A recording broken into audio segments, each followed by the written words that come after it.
Una te ma kan lo chuan kan nun hi a voi a ro thin Genesis bung khat kan en bon pathin thilen ki ma siam khan lei atang hian mo hemi lei atang hian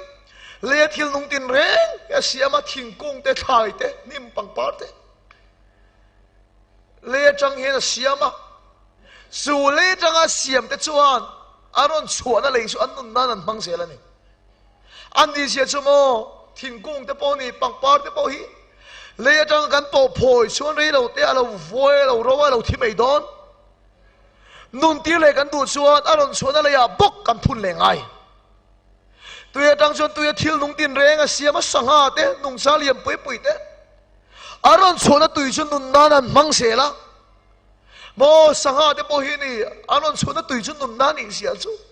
tuya tang a te kan lak chua chuan re lo te a tho lo chama lo thi mai don tuya bok kan da le ama mo che aron chuan a chuan nun nan an mang sel Genesis bung ka chang som ni pasari kan en chuan pathianin kan an puin kay mani ang taki mi khing siamilati unaw tu kay ni mi khing te karon chuan chu pathiana ni a kan nun na po pathiana chau awmani hallelujah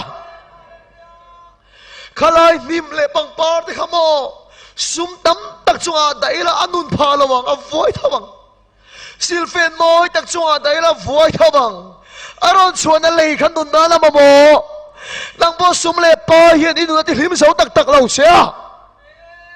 he khovel ro pui ne inu na ti hing so lo fa unaw to ima mo per chu mo pathian ne in som na nung i nei le hi ne a o mi king cha chuan ti to che ni lo mi la pa da phut che chue ge ni dik ta ka ti le fel ta ka ti le I pathian ne tu nuai ro ta ka len dun ani lo vem ni siwa ma ne len dun cho ni nang ma to kai nun ho sak le lim lai per hi sumi nga per lai ni mi la bang tu ke mo om lai ni la bang mo pasal nu pui chan to te ano mani pon ma ni to ka kan lim lai per chu ma ni ro ro wa pathian kan nei per lai kan nun ho sak per lai ni hallelujah pa su fa lo se Chúa amma de in som na nung nei tu chuan san ne hian Chúa mangai no nem Chúa min ko fa Krista Isu nem ngai khate a khong ai zia che soi se na ni lo khoya ge yom lo so do le khoya ge yom lo pa de in len dun na dal tu hian khoya ge yom